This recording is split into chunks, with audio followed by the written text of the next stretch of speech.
بسم اللہ الرحمن الرحیم۔ السلام علیکم دوستو، جس کی جیسی سوچ ہو وہ ویسی ہی کہانی رکھتا ہے۔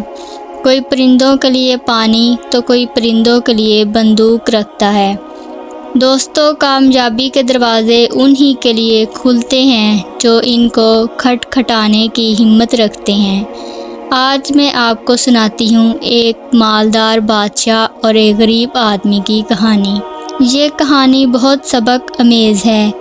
اس کہانی کو اینڈ تک ضرور سنیے گا۔ کسی گاؤں میں ایک بہت مالدار بادشاہ رہتا تھا۔ اس نے اپنے رہنے کے لیے کئی عالیشان محل بنا رکھے تھے۔ اس کے پاس ہزاروں نوکر اور آرائش کی چیزیں تھیں۔ وہ اپنی سلطنت کا سب سے امیر ترین بادشاہ تھا۔ وہ اپنے کاروبار کو چلانے کے لیے مختلف ممالک میں جانے کے لیے اکیلا اپنے گھوڑوں پر سفر کرتا تھا۔ وہ اپنے کسی بھی ملازم کو ساتھ لے کر نہیں جاتا تھا۔ کافی دفعہ ایسا ہوا کہ وہ جنگلات میں سے گزر کر کئی دن کا سفر طے کرتا۔ بادشاہ دولت کی لالچ میں اس قدر گم تھا کہ وہ اپنے کسی بھی نوکر یا ملازم پر اعتبار نہ کرتا تھا۔ اس لیے وہ ہمیشہ اکیلا سفر کرتا۔ اسی طرح بادشاہ کا وقت گزرتا گیا۔ ایک رات وہ اپنے محل کے باہر ٹہل رہا تھا۔ اسی دوران اس نے دیکھا کہ ایک غریب آدمی جس کے کپڑے پھٹے پرانے تھے، اپنا سامان زمین پر رکھ کر محل کی دیوار کے ساتھ ٹیک لگا کر بیٹھا تھا۔ بادشاہ اس کے پاس گیا اور غریب آدمی سے پوچھا، تم کون ہو اور یہاں کیا کر رہے ہو؟ اس پر غریب آدمی نے کہا، میں ایک محنت کش مزدور ہوں۔ مجھے آج محنت کرتے کرتے زیادہ وقت ہو چکا ہے، اس لیے مجھے اجازت دیں کہ میں رات یہاں بسر کر لوں۔ یہ سن کر دولت کی دھن میں گم بادشاہ نے کہا، ذرا اپنے حالات تو دیکھو، تمہارے کپڑے پھٹے پرانے ہیں اور میرے محل کو دیکھو، کیا عالیشان محل ہے۔ اگر تم یہاں بیٹھو گے تو میرے محل کی شان ماند پڑ جائے گی۔ اور کہا کہ یہ میرا محل ہے، کوئی پناہ گاہ نہیں ہے کہ میں تم جیسے غریب بندوں کو پناہ دوں۔ اس پر غریب بوڑھے آدمی نے کہا کہ میں آپ کے گھوڑوں والی جگہ پر رہ لیتا ہوں اور صبح ہوتے ہی یہاں سے چلا جاؤں گا۔ بادشاہ نے کہا، مجھے کیا معلوم تم کون ہو اور کس نیت سے یہاں آئے ہو سکتا ہے تم چوری کی نیت سے آئے ہو اور کوئی چیز چرا کر لے جاؤ۔ غریب آدمی نے بادشاہ کو سمجھانے کی بہت کوشش کی، مگر بادشاہ نے اپنے ملازم سے کہا کہ اسے دھکے دے کر یہاں سے نکال دو۔ غریب آدمی نے اپنا سامان سر پر رکھا اور چل دیا۔ کچھ عرصہ بعد بادشاہ شکار کے لیے اپنے ساتھیوں کے ساتھ جنگل کی طرف جاتا ہے۔ وہ اپنے نایاب قسم کے گھوڑوں پر سفر کرتا ہے اور وہاں اس کو ایک نایاب نسل کی ہرن نظر آتی ہے۔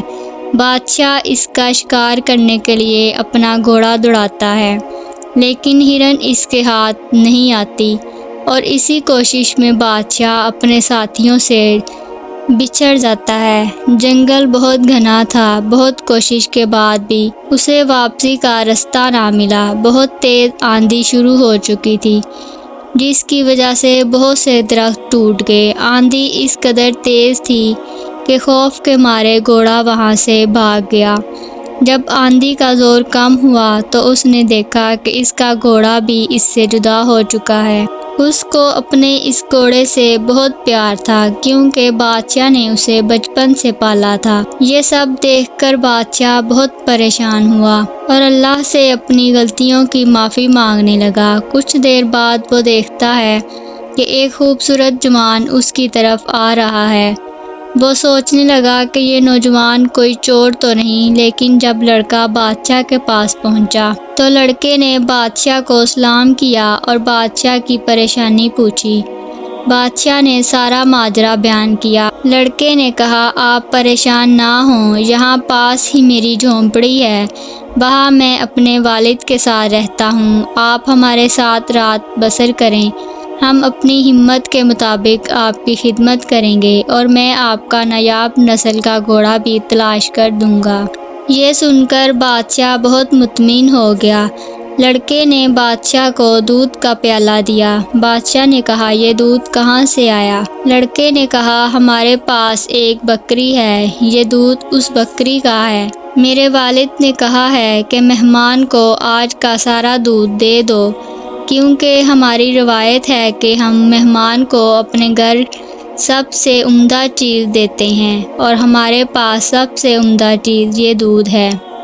بادشاہ نے کہا آپ لوگوں کا اخلاق بہت اچھا ہے۔ لڑکے نے کہا کیا آپ نے سنا نہیں کہ ہمارے نبی پاک صلی اللہ علیہ وآلہ وسلم نے فرمایا کہ مہمان اللہ کی رحمت ہوتا ہے، مہمان کی جتنی مہمان نوازی کی جائے کم ہے۔ بادشاہ کو تسلی ہو گئی تو وہ سکون کی نیند سو گیا۔ لڑکا جنگل میں گیا اور بادشاہ کا گھوڑا تلاش کر کے لایا اور گھوڑے کو چارہ ڈالا۔ جب بادشاہ صبح کو بیدار ہوا تو اپنا گھوڑا دیکھ کر بہت خوش ہوا۔ لڑکے نے پھر پیالہ بھر کر دودھ بادشاہ کو پیش کیا اور کہا کہ یہ میرے والد صاحب نے بھیجا ہے۔ بادشاہ نے دودھ پیا اور لڑکے سے کہا میں تمہارے والد صاحب سے ملنا چاہتا ہوں، جنہوں نے تمہاری اتنی اچھی پرورش کی ہے۔ لڑکا اپنے باپ کے پاس گیا اور کہا کہ مہمان آپ سے ملنا چاہتے ہیں۔ باپ نے کہا لیکن میں مہمان سے نہیں مل سکتا، یہ ایک راز کی بات ہے، کیونکہ بزرگ نے بادشاہ کو دیکھ لیا تھا اور پہچان گیا تھا کہ یہ وہی بادشاہ ہے جس نے مجھے ذلیل کر کے نکالا ہے۔ بزرگ نے اپنے بیٹے سے کہا تم بادشاہ سے کہو کہ میرے والد بوڑھے ہو چکے ہیں، وہ آپ کے پاس نہیں آ سکتے۔ بادشاہ نے کہا لیکن میں تو اس انسان سے مل کر ہی جاؤں گا جو اتنی مہمان نوازی کرتا ہے۔ یہ سن کر غریب بزرگ بادشاہ کے پاس آتا ہے تو بادشاہ غریب بزرگ کو دیکھ کر بہت شرمندہ ہوا۔